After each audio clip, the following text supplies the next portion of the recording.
The Week in Bible Prophecy, a Prophecy Watchers podcast. Welcome to the program today. Manu Gonzalez here in studio, and I have all the way from Israel, Eliyahu Berkowitz, who I have been interacting with for a while and reading his material for even longer. He has written a book on the Red Heifer. Of course, as many of you know, I wrote a book on the Red Heifer as well. And so it's great to get his book and to see his perspective on it from being in the land of Israel. And a lot of the stuff I got in my book was from him. So this is going to be a great opportunity to talk to Adam. So Adam, welcome. Thank God. Thank you so much. I'm really, really happy to really finally connect with you in a really significant way. I think this is going to be great.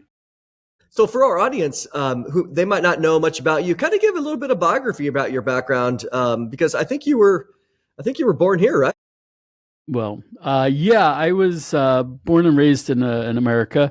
I was a conservative Jew, but I left that when I left my parents' house. I was a chef in Manhattan for 10 years, with a serious hobby of riding motorcycles. And when I moved and I basically just burned out. So when I was 30 years old, I moved to Israel after going on summer tour with the Grateful Dead. And I moved to Israel, moved to kibbutz, where there was not a great need for classical French cuisine. So I raised baby dairy cows for 5 years.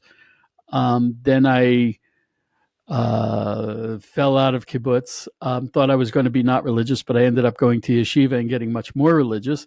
Learned in yeshiva in Gush Etzion, which is halfway between Jerusalem and Hebron, for about 10 years, which is way too long. And then I live in the Golan now. We moved to the Golan about 12 years ago with my wife and 4 kids. We married here. And I got a job about 9 years ago, maybe 10 years ago, writing articles for what was then Breaking Israel News and is now Israel 365 News. And with no background in it, my boss said to me, "You're going to be writing articles about the redemption and Messiah and prophecy for a Christian audience," which I was totally unprepared for. But I like to be honest. I like the intellectual honesty, asking the questions and getting answers from places you didn't expect. And I was surprised at the answers I was getting. And I've been doing that for a long time and really loving it, really, really loving it, and loving the people I connect with. Yeah, it's been great. I mean, I found you many, many years ago, and I could, I was like, wow, this guy's writing, about stuff that I was interested in, certainly with the land of Israel, but also, again, prophetic elements. And what I found refreshing was, every time you'd write an article, there would be a scripture verse up there. And I was like, well, this is pretty cool, to have a scripture verse up in the articles. But you mentioned something, and I think this would be important for the person in our audience. Describe, if you will, I think, for people that don't know, my undergrad is in Jewish studies. So, I kind of live and breathe in the different aspects of things. But I know, even as a pastor for 20 years, that typical Christians don't know a lot about it. Explain the diversity of Judaism. You mentioned conservative. And so just from the sake of, if you want to say from the left all the way to the right or the thing, explain the differences in Judaism for people. Well, I have to give a disclaimer that I kind of don't think Judaism is as diverse as it should have been, considering that we've been in exile for 2,000 years and we've been around for 4,000 or 5,000 years. For example, the two main divisions are Ashkenazi and Sephardi. Ashkenazi are European descent. Sephardi tend to be, it literally means Spanish, but includes Spain, and then you have from the Arab countries. Yemenites are basically Sephardi on steroids. They're amazing. They're amazing in so many ways, their culture. And you have different cultures from the Arab countries. So those are the two major divisions, and they have different traditions there's very few law differences. Like I would eat at a Sephardi person's house. I wouldn't question their level of keeping kosher, and they would probably eat at mine, except for they don't eat dairy and fish together. So bagels and lox is out. Those are the two major divisions. But when we're talking about divisions, we're talking about also about level of observance. You have the Orthodox, conservative, and Reform. And there are some very significant differences. For example, Reform, they, to varying degrees, they hold that anyone who has either a Jewish mother or a Jewish father is Jewish. Sometimes they even take it further if you had a Jewish grandparent or something like that. Strict Jewish law, as it's practiced today, states that it has to be a Jewish mother. Though that is actually not biblical. Biblical, it goes according to the father, because Jewish is a tribe, the tribe of Judea. And that goes according to the father. But they made that because in the exile, there was a huge problem with intermarriage and infidelity and unfortunately rapes and things like that. So you don't always know who the father is, but you always know who the mother is. So that was established according to Jewish law, that it goes according to the mother. Reform and to conservative, they're kind of like, they make up their mind which side they're going to lean, whether it's to the Orthodox or the Reform. Reform does not hold by that. Reform holds, which is a very big problem for marriage. If my kids came back and said, oh, we just met a person from a Reform family in America, then I'd have to question them about their heritage. I have very personal beliefs about that, but that's a different story. Just so far as giving over the basic raw bones facts, that's Jewish identity is according to the mother. That was a rabbinic fixing. Amongst the, and that's in America. In Israel, there's really very few Reform and conservative Jews. The reason being, I think, that Israelis are so familiar with their faith and their heritage that when they want a rabbi, or when they want to go pray, or when they want a synagogue, they're not going for the fake. They want the real deal. Yeah. And to be honest, giving them all the benefits of the doubt, Reform and conservative, they make up the rules, and you can't make up the rules and then say, accept me as valid. That's the way I see it. In Israel, there are more divisions amongst the Orthodox. You have what they call Dati Leumi, national religious, or religious Zionists. They're typified by either a very small or very small thread knitted kippah. And they, as their name implies, are religious, very strong believers in the state of Israel. They do the army, they participate in the government, they tend to be very involved in the settler movement, and that's typically the religious Zionists. Then you have the Haredi, who are the ultra-Orthodox. They wear the black.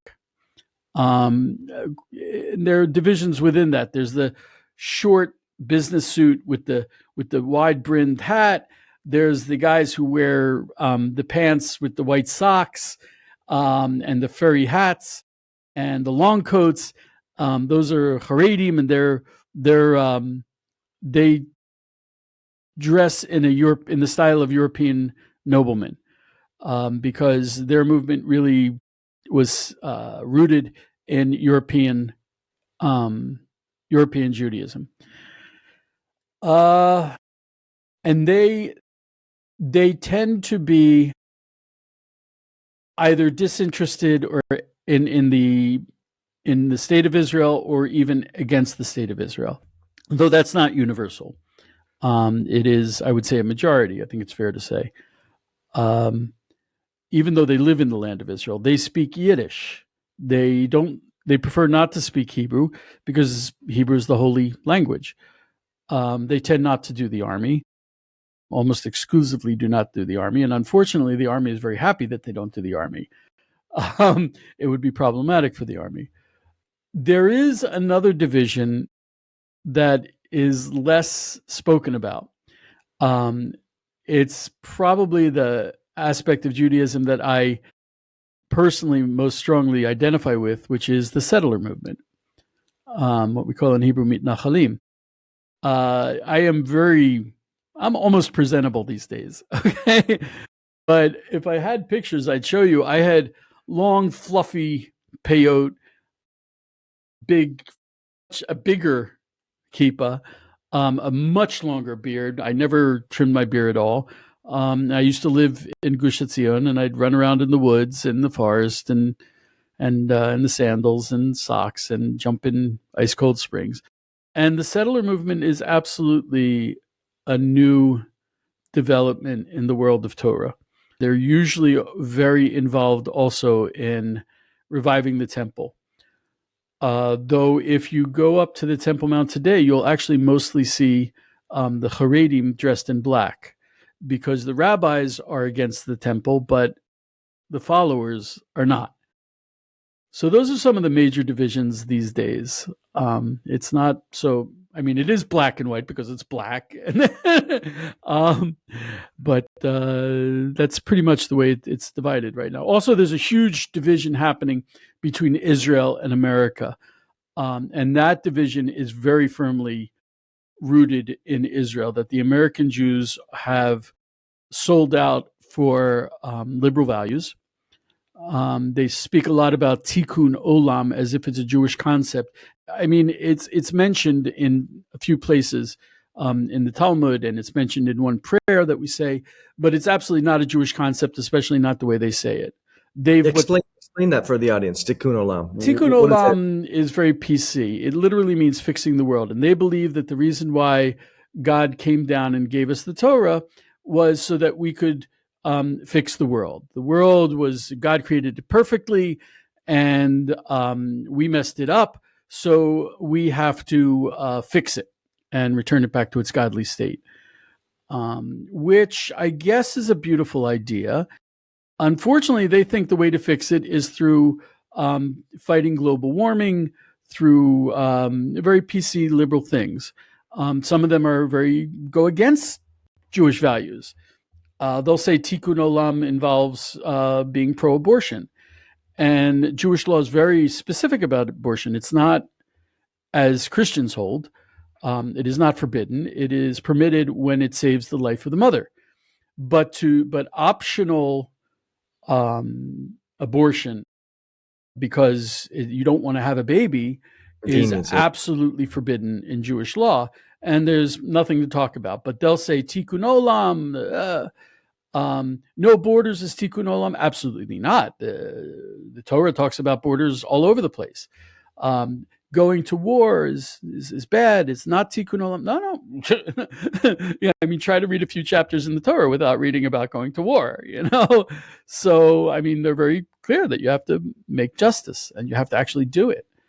And there are even, there's this one rabbi, he claims to be Orthodox and he looks Orthodox. He talks Orthodox, but he says, Zionism is against the Torah. It's the most absurd thing, if you take the Torah, if you take Israel out of the Torah, what are you left with? You're left with about 4 pages. So Tikkun Olam, there are a lot of things, a lot of misunderstandings about Judaism, based in American Jews being more interested in liberalism. One of them is they'll say, we should do, it is one thing that the Christians do get really right, much righter than the Jews, is the Christians will be like, you can't divide God's land. God said these are the boundaries, and God doesn't say stupid things that he doesn't mean. And American Jews are like, no, 2-state solution. And it's just like, no, it's like explicitly anti-Torah. Strangely not, we're not. The Torah says these are your boundaries, meaning we are not interested in conquering Jordan and conquering Egypt and conquering Lebanon. The Torah talks about Lebanon and Egypt and then some of it should belong to us. We know what our boundaries are. We want them, and we don't want any more than that.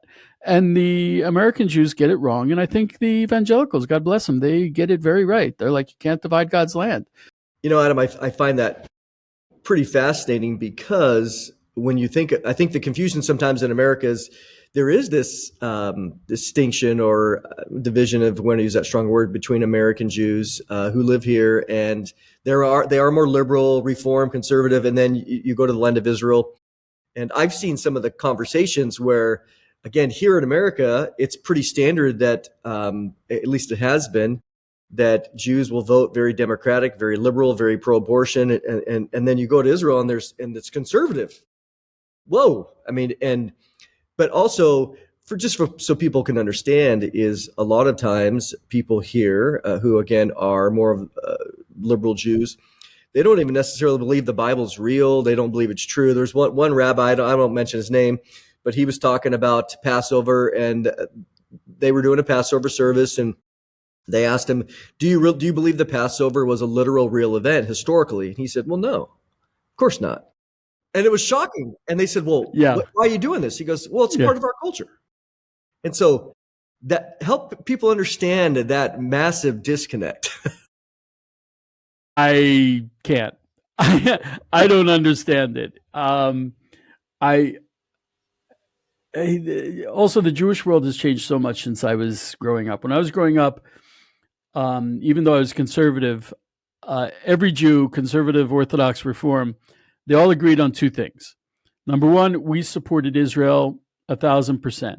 I remember when the UN passed a resolution that Zionism was racism, they bust us out, and I'm going back a lot of years, about 50 years maybe, and they bust us all out to New York to protest it. And it was all the Jews, not just the Orthodox. The second thing is we knew that we wanted to marry a Jew when we went to university. Now, both of those are considered racist. Supporting Israel is racist. Only wanting to marry a Jew is racist. It also, I think that comes from the desire to turn Judaism into a religion, which it's not. Judaism, as its name implies, is a tribe. It's a national identity. The only time that the Jews are ever referred to as a faith or a belief is in the book of Esther. Haman says, why do these people believe differently than everyone else? He's the only one who talks about what we believe in. It's so the Jewish world has changed, and I think they're drifting away. The Orthodox Jews managed to build walls, so they managed to maintain their identity. But I don't give that much more time. I give it like 1 or 2 generations, and either they're going to be even more isolated or they're going to be gone. So, and I saw, and maybe you did, and as well, at least for a little while after October 7th, many, I would say, more liberal-minded Jews here in America were shocked at the blatant, again, the most tragic event since the Holocaust itself in many ways. And so I saw some of them changing their minds, at least openly. Have you seen, has that reverted back? Or well, yeah, when after October 7th, a lot of them were shocked. There's actually something very beautiful came out of it. They didn't react at first. They didn't respond. We were waiting, and the anti-Semitism began on October 7th. They didn't wait for the Israeli army to react. And the Jews were just kind of like in shock. And I think it was because they had sold themselves fully to liberalism, and their allies had turned on them. Mm-hmm. And they didn't know how to cope with it. The first event, a couple weeks after October 7th, was a huge rally in Washington, D.C. And there were counter-protesters. And my Christian friends who went there actually had to form circles and protect the Jews, which I was like, well, that's an interesting turnaround. Yeah, it is. Wow. But I think you're right that there's been backsliding. They've gone back to their liberal values, which I don't get. I think the people who are not backsliding are the college students, the Jewish college students, because they're really on the front lines, and they still can't. living it, yeah. Yeah, they can't wake up in the morning and not be faced or slapped in the face with what's happening. Yeah, I mean, that's a whole rabbit hole that we don't need to go down. But just so people understand, there is a distinction, so the reason I bring all that up is because as we start talking about the red heifer, there is going to be this divergent interest even in the idea of the red heifer, or even the temple movement, especially Zionism as well. Maybe before we get exactly into the red heifer, let's define Zionism. What is Zionism for the person that doesn't even know that word? Because let me say it this way too. Within Christianity, we do know that the church, has, again, a lot of diversity, again, just like Judaism does. So you're going to have different liberal sides, some that don't believe the Bible. It's cultural for them, whatever. But you're going to have as well within Christianity those that would call themselves Christian Zionists. And so, but why don't we define Zionists first? I mean, on the most simple level, that it's most widely defined as the belief that the Jews have the right to autonomy in our ancestral homeland. That's the simple one. It has different nuances. I believe that it's because it's not optional. God told us to live here. And there's a lot of reasons in Jewish sources, a lot of sources that say, well, that's about true. We don't have much choice. And it starts with Abraham. God said, you go. And the covenant is entirely the land. That's what it is. The covenant is not conditions. It's not you do this and I'll do that. It's not a contract. It's like, okay, you and the land of Israel are one. And so much so that Jacob was named Israel.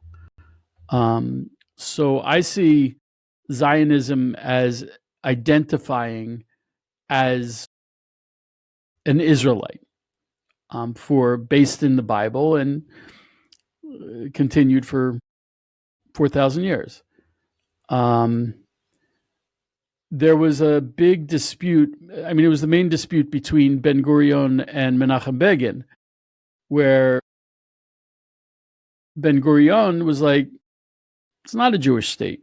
It's more like, Theodor Herzl, he wrote 2 books. He wrote The Jew State, and then he wrote another one called Alt Nuland, the Old New Land, which was basically describing the land of Israel as a multi-ethnic, multicultural, cultural oasis on the and it didn't necessarily have to be here.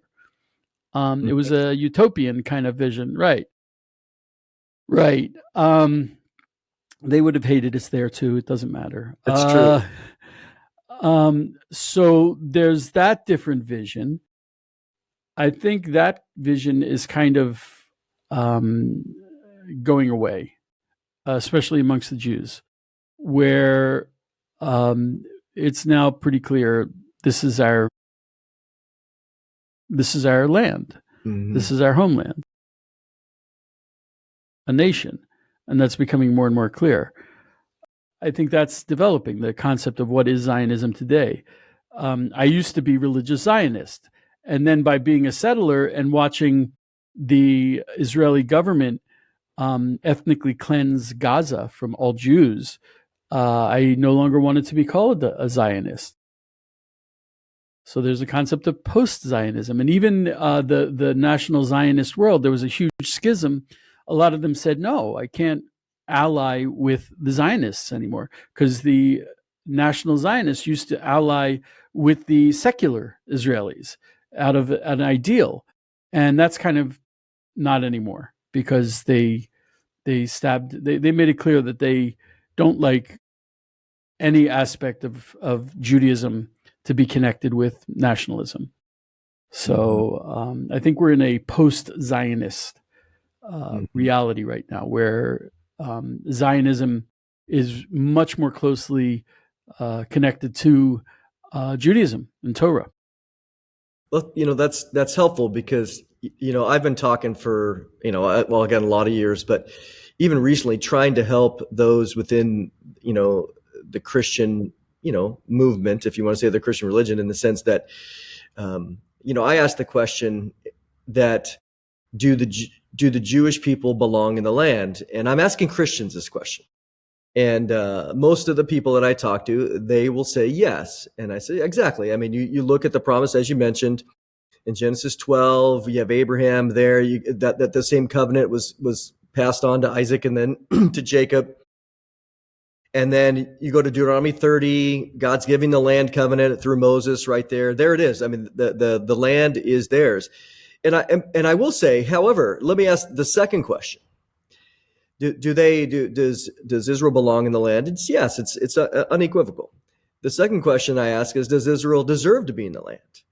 And so I will say, let's go to Deuteronomy chapter 9, where Moses is talking to the people, and he says, listen, it's not because of your righteousness, it's not because of your uprightness that you deserve, but I made a promise to Abraham, Isaac, and Jacob, and I'm going to keep my promises. So I said, look, because what I'm trying to do is I'm trying to get to the criticisms that people have that are a lot of times.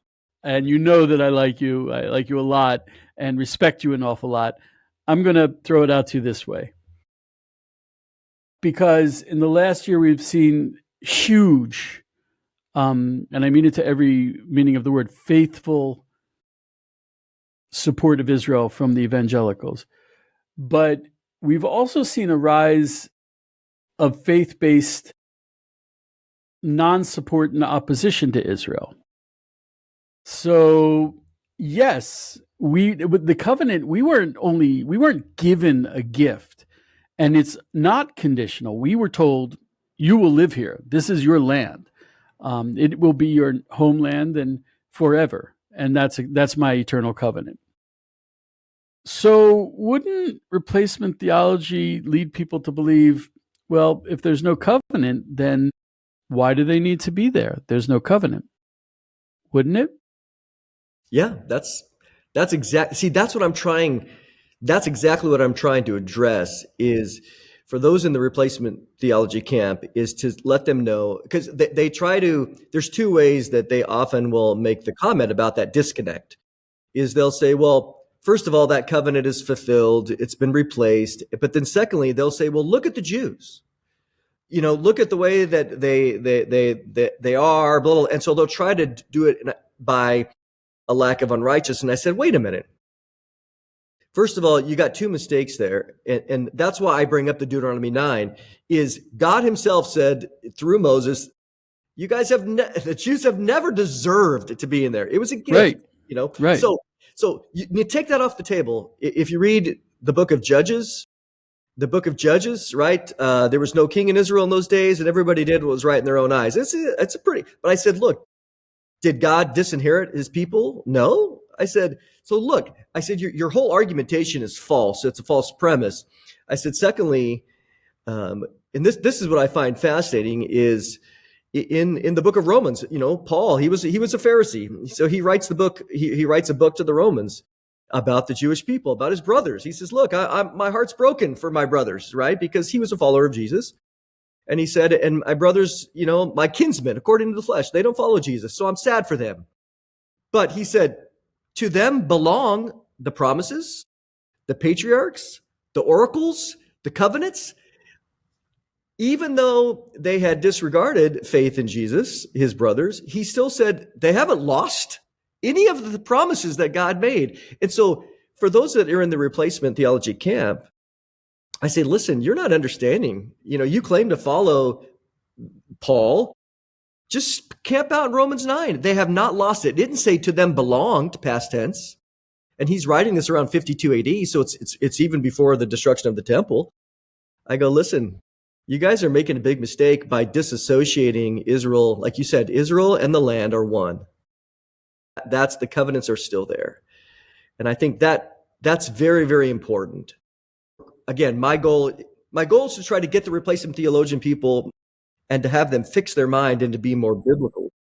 Dude, if you can do that, people don't understand. Replacement theology is the church, in order to exist, had to disconnect the followers of Jesus from his roots. Mm-hmm. And they had to do it a lot of different ways. One is by demonizing the Talmud, by demonizing the teachings of the rabbis, by replacing and demonizing the connection between Israel and the Jews. So they had 2,000 years to really build up this whole system. And it's really it's deep in the kishkas, it's deep in the guts, and weeding it out is not easy. And it has so damaged Christians and Christianity. It's like, you're a big boy, read the Midrash. The Talmud is a commentary on the Bible. I've had people tell me I'm a big fan of, like, look, I don't know what it's like. When I was learning New Testament, I kept looking for the Rashi. Rashi is a medieval commentary. He comments on everything, and he's actually the culmination of several schools of thought and traditions. But for me, it's unthinkable to learn the Bible without him. He's my guide. He takes my hand and leads me through. And if I disagree, I disagree. I'm a big boy. I was reading the New Testament and I was like, where's the Rashi? How do you guys understand this? And it's such a gift to have these traditions that are so deep and go so far, and they'll take even the dots on the letters and learn them out. Amazing. They'll make these deep insights, and it never contradicts the Torah, ever.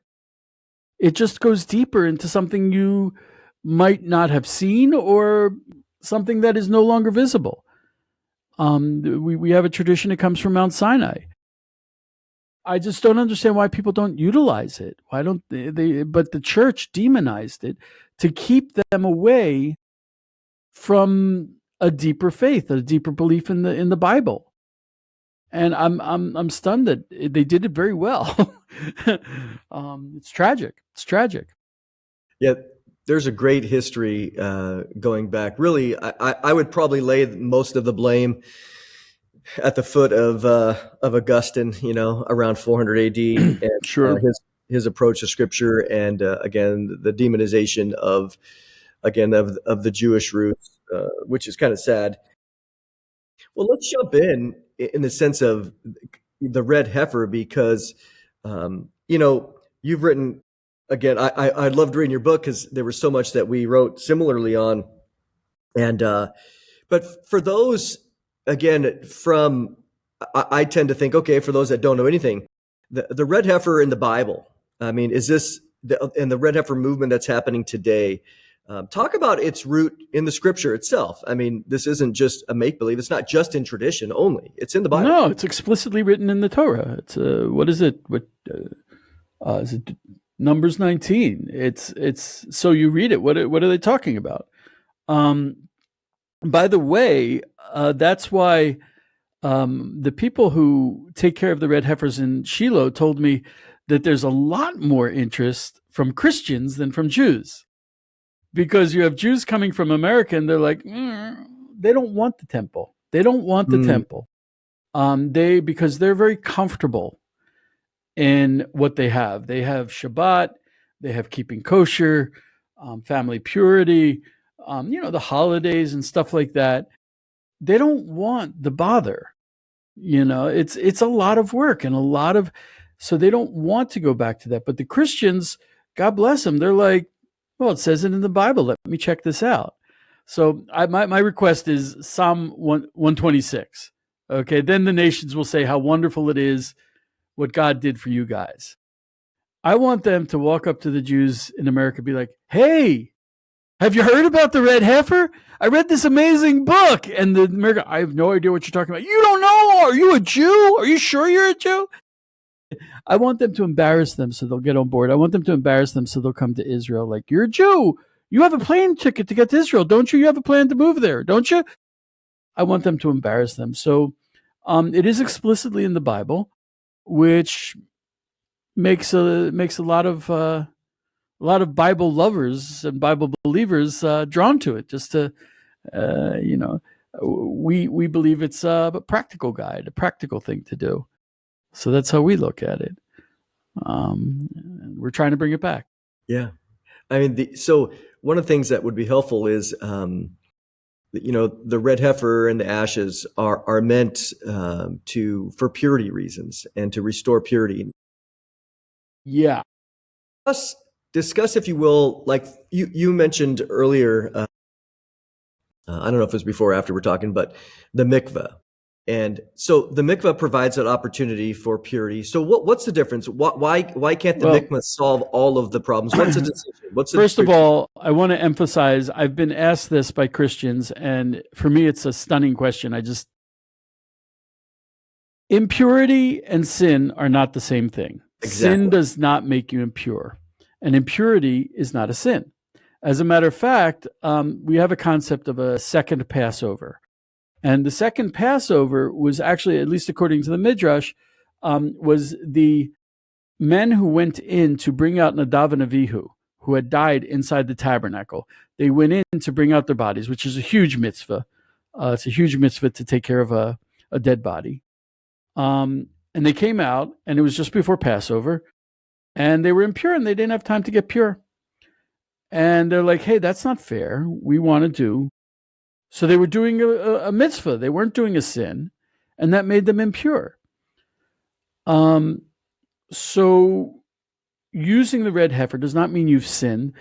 The red heifer is from the most extreme form of impurity, which is proximity to a dead body.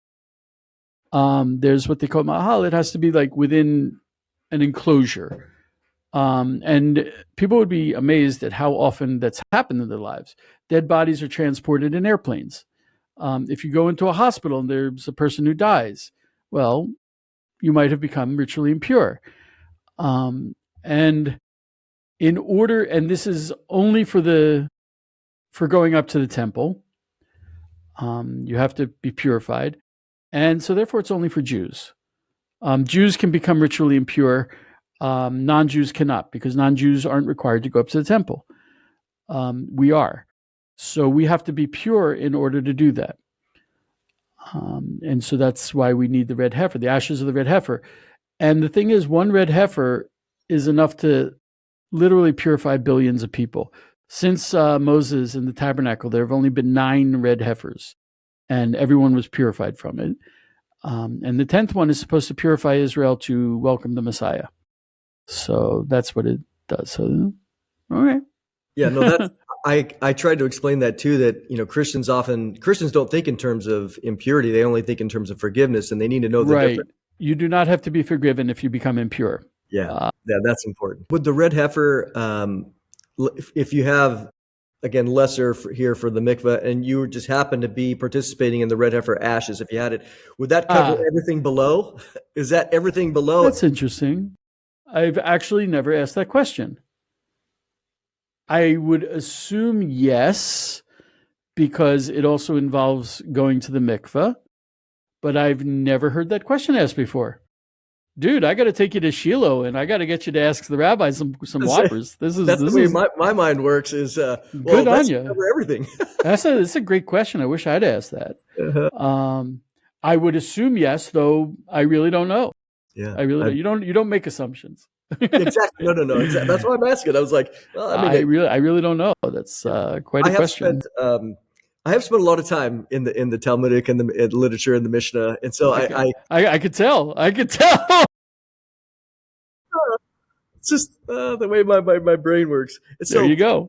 So let's here you've been writing about this. Maybe give us a little history then. You've been writing about the movement. Let's talk about the Red Heifer movement. You've been writing about it for a while. Okay, the Red Heifer movement is, how do I put this? It's not really a movement. It's the temple movement. In the 1967 war, Rav Yisrael Ariel, who, if you ever meet him, oh my goodness, this is a guy you meet him and if you meet a person, you say, oh, he's holy, that's him.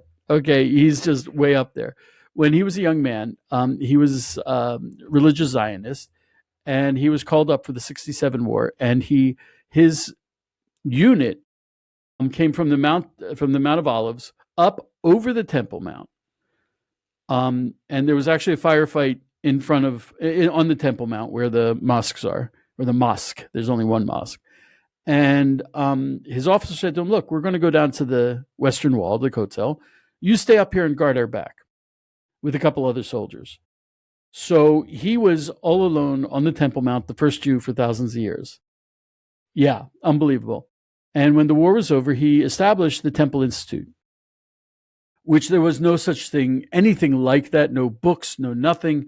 No rabbis had really written about the temple, except for the Rambam, the Maimonides. Of course, the Talmud wrote about it, and we have the biblical verses. And he established a Temple Institute ostensibly and at first, initially, to educate people about the temple, which hadn't been done in a very long time. And he's talking about things that hadn't been done for thousands of years. So he established that, and he was a massive scholar. So, of course, he learned. A few other rabbis joined in with him. And slowly, it's been picking up steam. And there are a lot of aspects to that. They recreated all of the temple utensils that are ready for use. They recreated the clothes of the Kohen. Mm-hmm. They established a registry for the Kohanim. They started doing reenactments. And one of the aspects of the temple that they tried to bring back was the Red Heifer. And as I said, the Red Heifer is exceedingly rare. And so they started looking for a Red Heifer and were not successful. They started, I guess, about a dozen years ago. And the Red Heifer has very stringent requirements, the most stringent being it cannot have more than one non-red hair.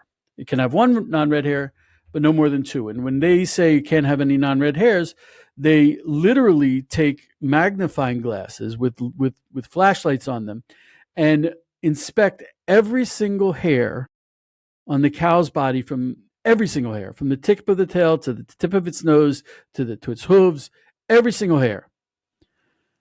And to find a perfectly red baby cow, they've done that. But as they grow older, they tend to grow non-red hairs. So they never found a red heifer. Also, it has to be a minimum of 2 years. There's a question, 2 years and 1 month, 2 years and a few days, because the Torah calls it a para aduma. Para is a cow. Less than 2 years, and we know from, you bring a sacrifice, it has to be 2 years or older as a cow. Less than 2 years, it's called an eglah, which is a calf.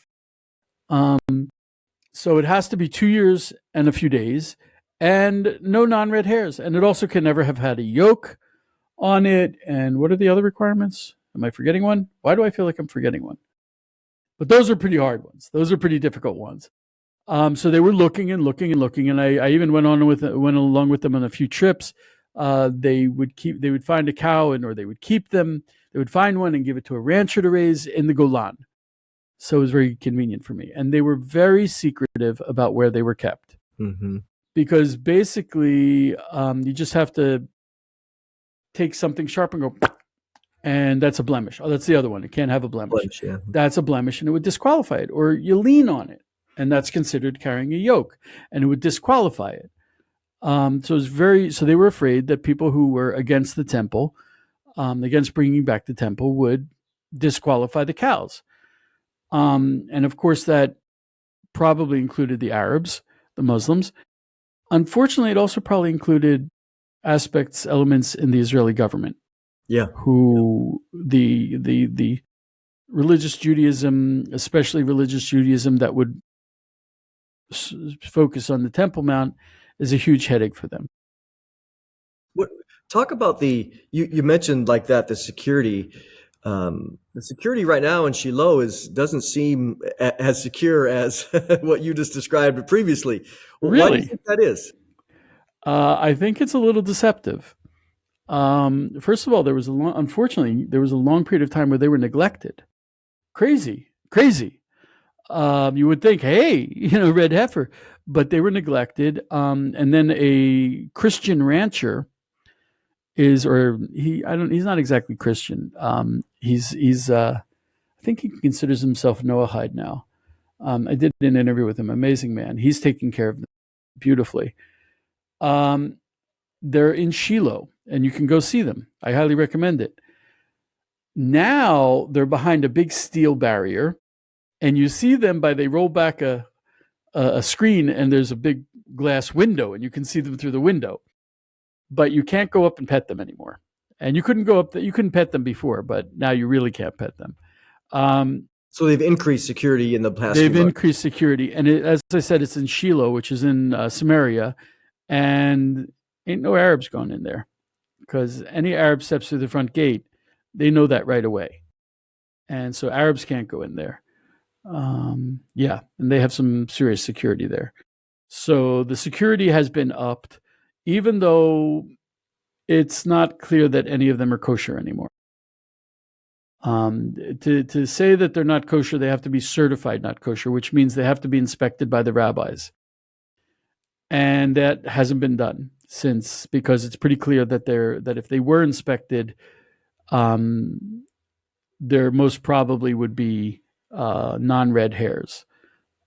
So they, rather than inspect them and declare them unkosher, they're saying, we haven't checked them. Yep. They still might be kosher. The non-red hairs might fall out. It's actually the same with leprosy, with tzaraat. You're not considered a leper until the priest says you're a leper. It's the same thing with these. They're not uncertified until they've been uncertified. So that's kind of like where it's holding. But the security has been definitely up.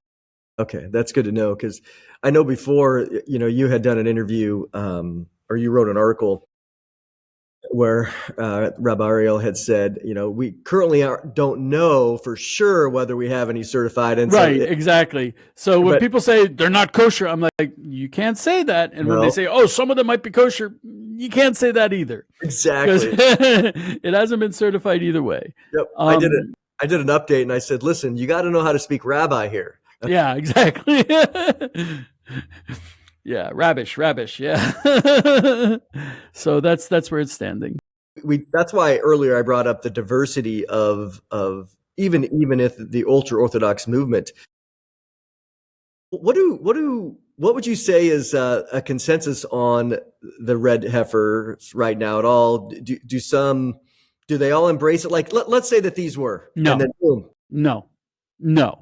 First of all, Jews in America, even the Orthodox Jews, are not only not interested, they seem to be going out of their way to not know anything about what's happening. If they come to visit Israel, they'll tour around, they'll come every year, but will never go up to the Temple Mount. One of the reasons is they say the rabbis say it's forbidden, which is not exactly true. It's another, you have to be able to speak rabbi talk.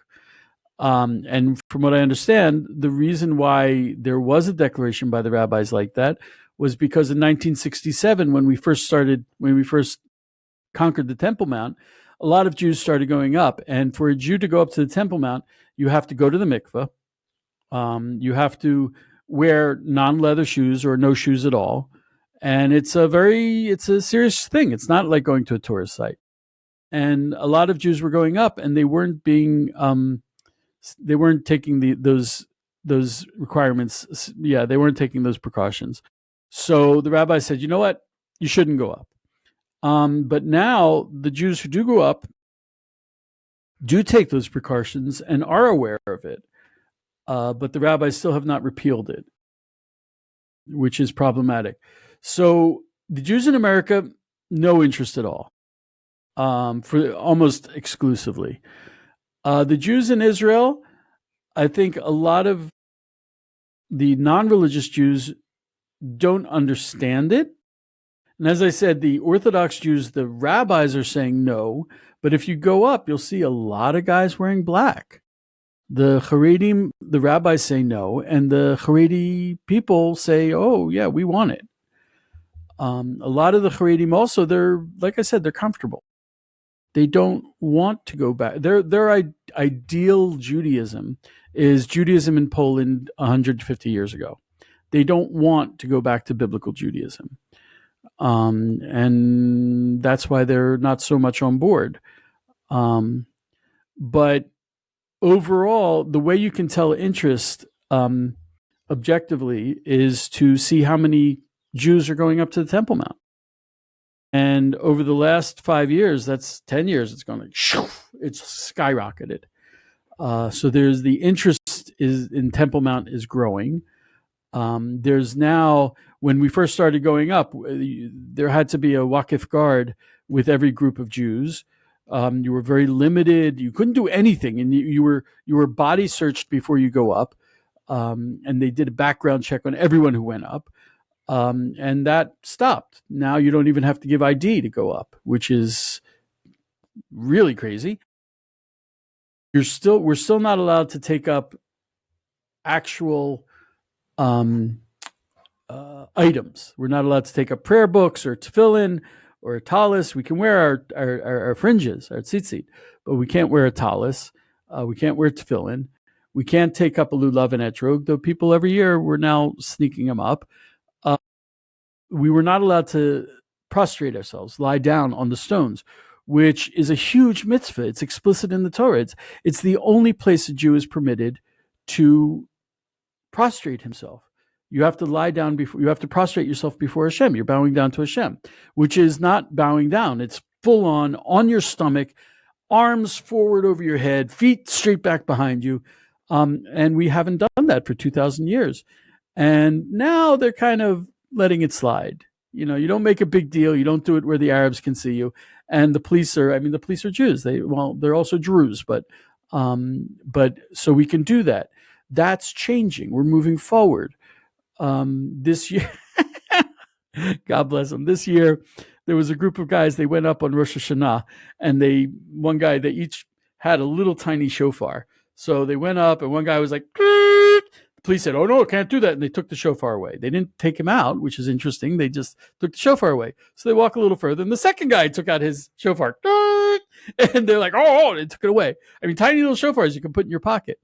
And they went through the whole group, and by the end of the thing, they had blown all of the required shofar blasts that were required on Rosh Hashanah. So the gates are opening very slowly, but they're opening. It used to be that Jews were not allowed to use the bathroom. They were not allowed to eat or drink. And the reason being, after you go to the bathroom and before you eat or drink, you have to say a blessing. And they didn't want that. But people are like, there's a problem. The Israeli police are stuck in a difficult place because Israel mandates, according to law, equality of religion in the entire country. So we should be having equal rights up there, and we're not. And Rabbi Yehuda Glick, God bless him, he brought a court case and won. And the police were fined, and the police have been fined dozens of times because they do things that are not okay. But even though it's mandated, there's a little addition that says, but for security considerations, the police can make restrictions. And that's what they tend to do. So it's flexible, but that's where we're holding. But if you want to see where we're holding so far as the temple, you should take a look at how many Jews are going up and what we're being allowed to do. By the way, those restrictions also apply to Christians. Mm-hmm. Christians, I don't know if Christians can wear crosses. Christians are not allowed to take up Bibles or prayer books. Christians are not allowed to pray in areas where Muslims can see them. Mm-hmm. And I couldn't believe it. And not everyone has seen this, but the Waqif, they have like really disgusting sweatpants material skirts and shirts with wide yellow stripes that they will sometimes pick out Christians and say, you have to wear this. And it's specifically to degrade and embarrass the Christians, which is, there's a long tradition of that in Islam. I'll tell you this, that I lead groups there to Israel, and we go up on the Temple Mount, and oh, God bless you. Yeah. So specifically, I'll tell the group, hey, watch this. And so I'll go up in shorts. And so they'll give me the skirt. And so will they? Oh, absolutely. Yeah. So I put the skirt on with honor, and I'm getting pictures in my skirt. So a lot of people didn't believe me, and a lot of people don't believe that. Yeah, it's like you're like, I'm a Christian. No one's going to tell me what to do. And it's like, sorry, dude, you haven't lived in a Muslim country. And I am full on advocating for Christians to pray on the Temple Mount. Yeah, I had a little prayer there. I gathered everybody around. Really? Oh my gosh! I have a degree in archaeology, biblical archaeology as well, and so I was talking about just the archaeology of the area, and I said, "Let's come over here." And so I've had a lot of I have a lot of background in being a pastor at archaeology and the Jewish studies. So again, I love the land, of course. So my goal is to help them understand. And so when we're up there, I go, "Oh yeah, we're praying." God bless you, man. That's frontline stuff. That is totally frontline stuff. That's the front line for bringing redemption, for bringing Messiah, for, if you want to say, bringing Jesus back for the second time, I'll go with that. But it's supposed to be a house of prayer for all nations. And saying that it's only Muslim, that's stopping all of that from happening. Well, I'll tell you something interesting. The first time I ever went to Israel was in November of 2000. And right before that is when Ariel Sharon had gone up and of course the Intifada and all that stuff. Well, the second time I went was in July of 2003. And so we were walking around, our group was walking around Jerusalem near there. And the police had come up to us and we're like, and they said, "Hey, we haven't opened the Temple Mount yet publicly since Ariel Sharon, so for 3 years. Do you guys want to go up in the Temple Mount?" Absolutely. Really? Yes. So we were there with two. They invited us and then two NPR correspondents. NPR, they're obviously not favorable, but nevertheless. So they said, "Listen, we're going to give you a full police security escort, and you're going to be the first group. We're trying this out. You guys are the guinea pigs. We're going to see whether there's any response." And so that was in July of 2003. And that was the first time I ever got to go on, because in November, because of Ariel Sharon of 2000, I didn't get to go on the Temple Mount. So 2003, they took us around, they videoed everything, and we had the full escort, and there was no issues. But it was right after that they began to open it up again. Yeah, if anything, it's gotten worse, because the two buildings, the mosque and the Dome of the Rock, used to be open to non-Muslims, and you can't go in. Well, actually, I have a friend who goes in. She bribes them, and they like the money. They'll take it. But my friends at Hayovel, they're on their hit list. They go up, and the Waqif is like all over them. As much as they hate Jews, as soon as Christians become pro-Israel, they hate them even more. They are all over them, and because if the Christians and Jews get together on this, it's going to happen.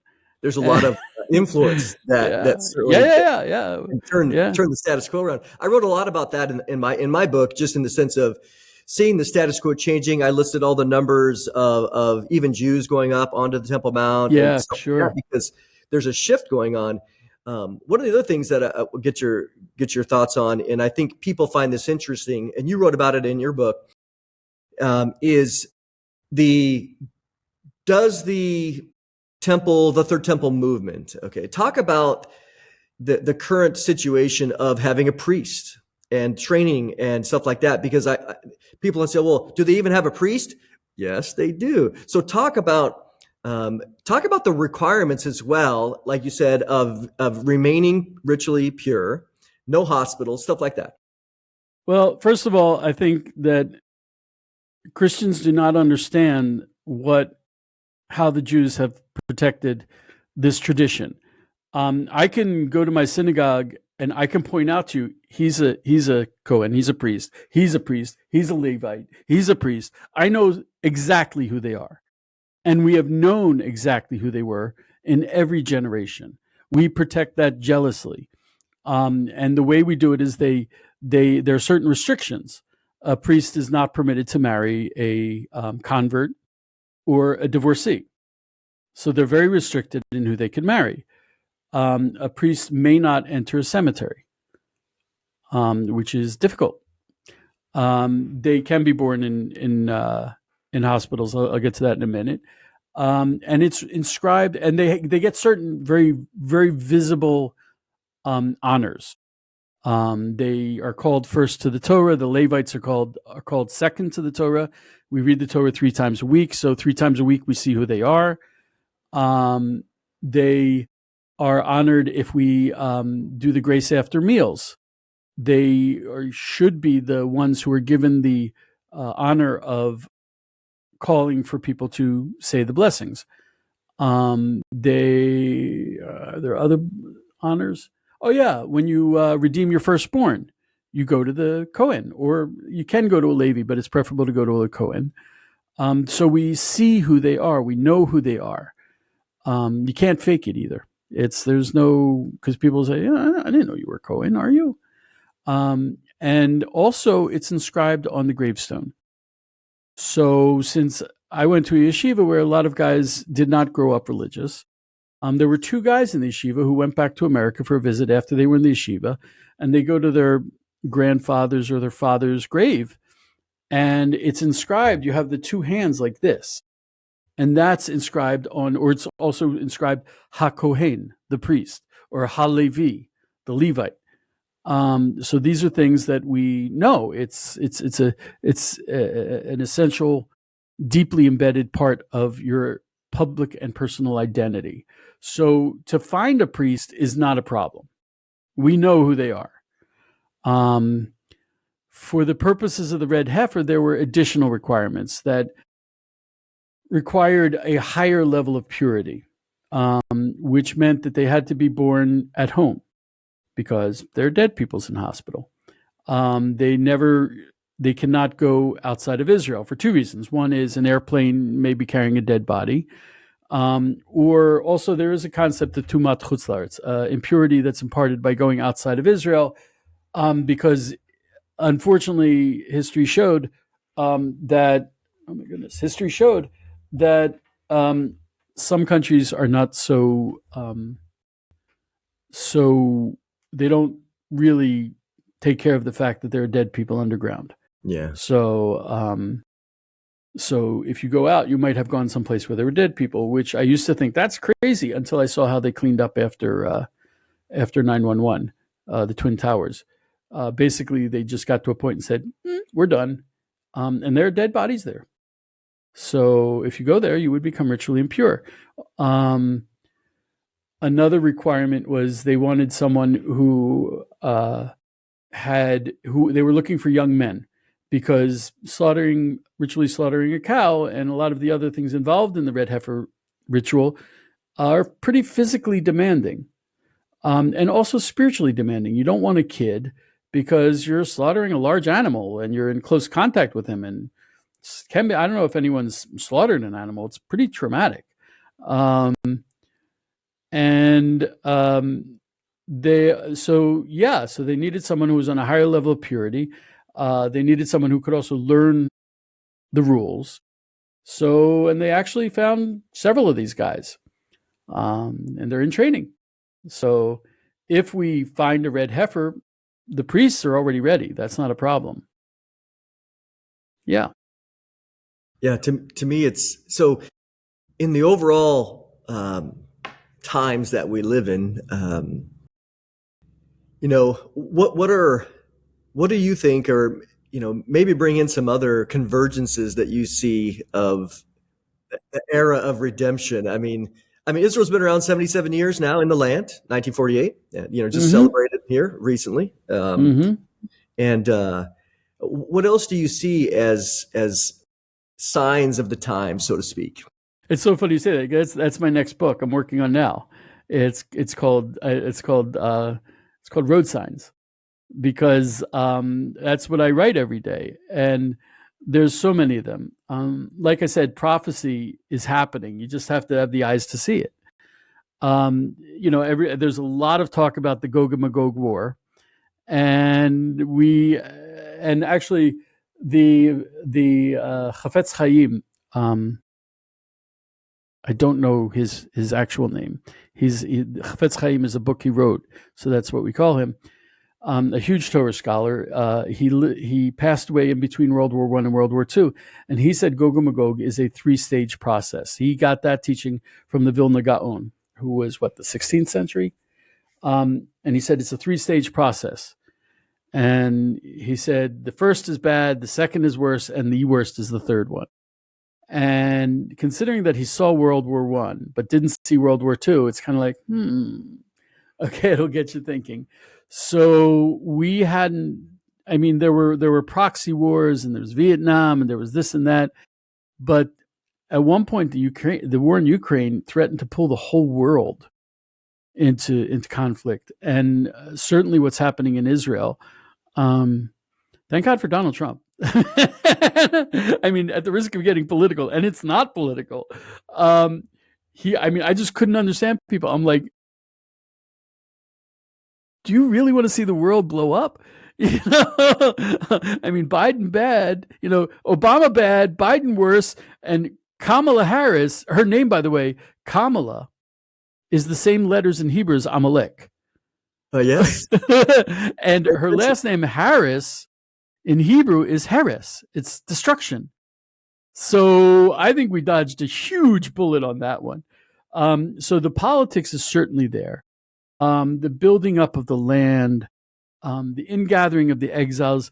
Ingathering of the exiles, everyone thinks that's like, people are like, oh, God's calling me, and they get on a boat or a plane and come to Israel. No, you don't have to pray for that, even though it's incredibly unlikely that Jews in America are going to come to Israel. I hate to, it's so painful for me to say that. It's going to be a miracle. So, I mean, every time I write about genetic testing, you sit at home and you get this kit and you go, huh? And you mail it in and you find out, oh, I'm part of the Jewish nation. I didn't know that. That's a miracle.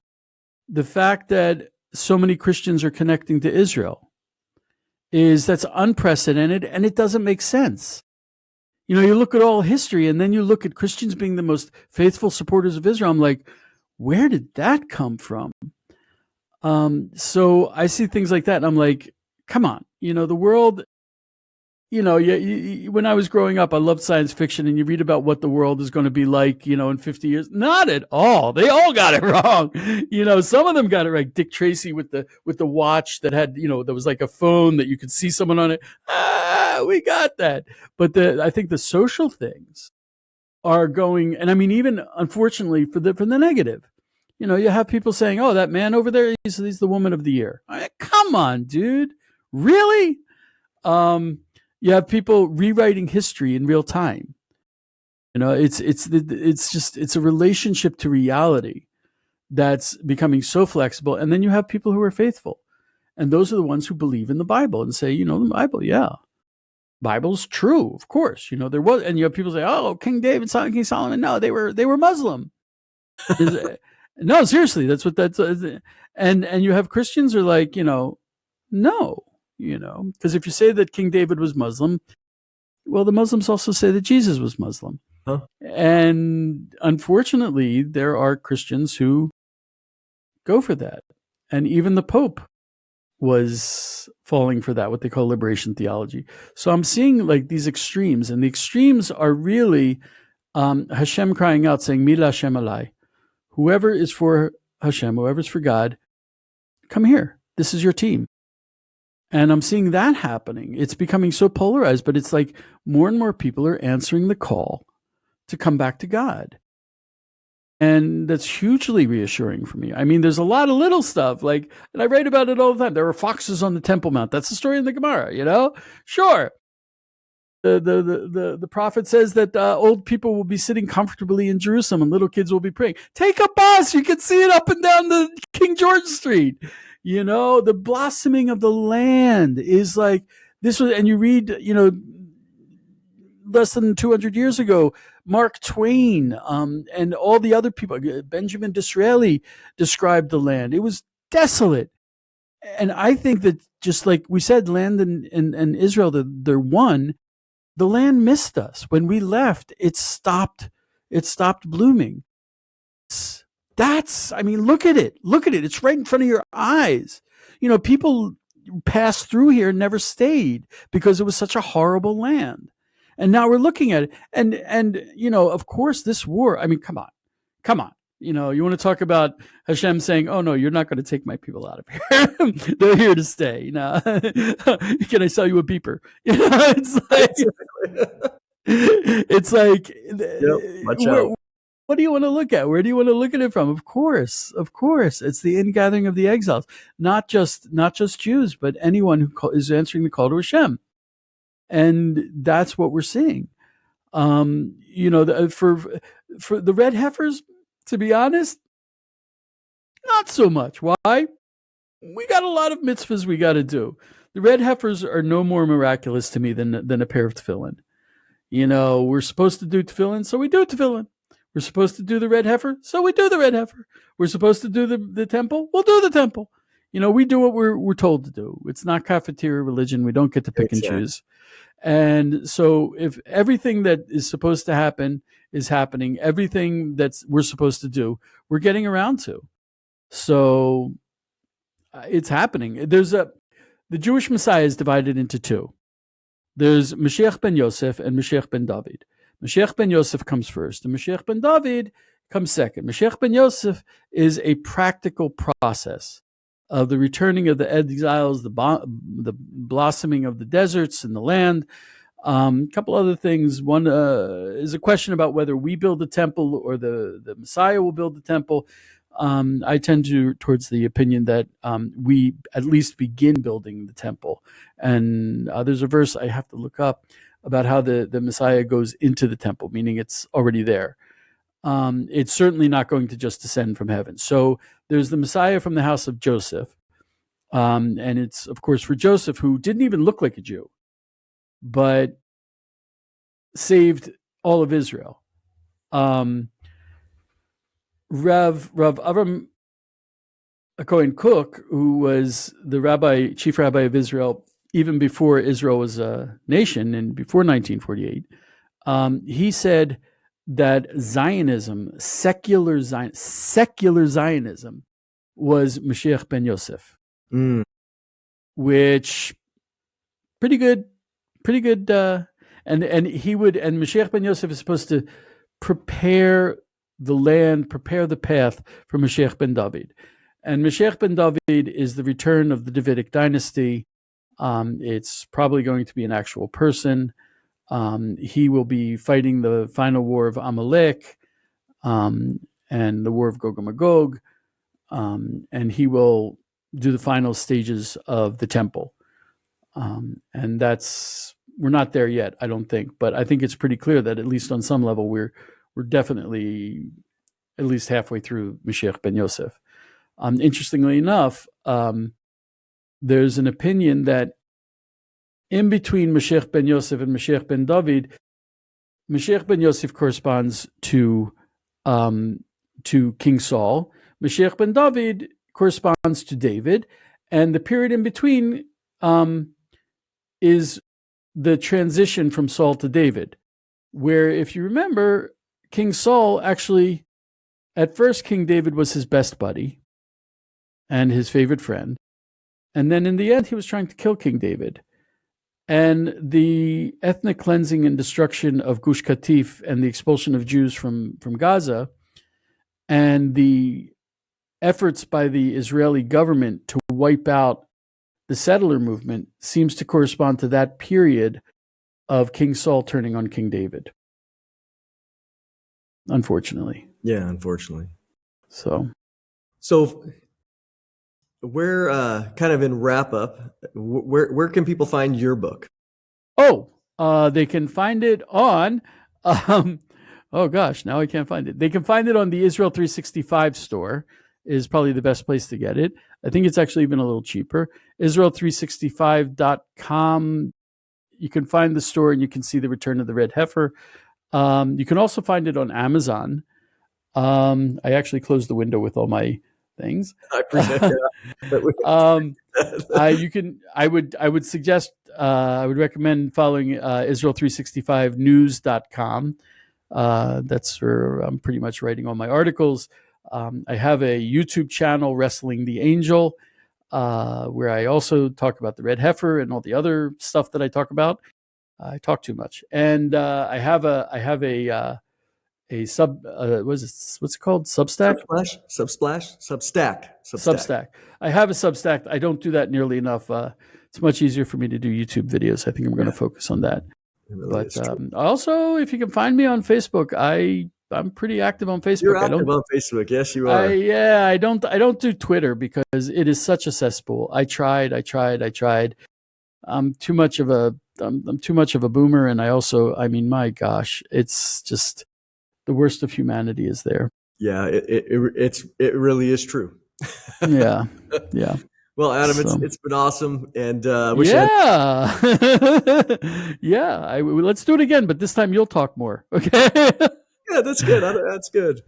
Well, everybody, thank you for watching today, and I hope you're blessed by this conversation. And get Adam's book. It is a great compliment to what I've written too, and you'll have a lot of I have the window open. I'm going to go out right now and order it from Amazon, your book. Yeah. They work together. They work together very, very I'm nicely. sure they do. It does not surprise me. Well, thank you, everybody, for watching today, and we'll catch you next time.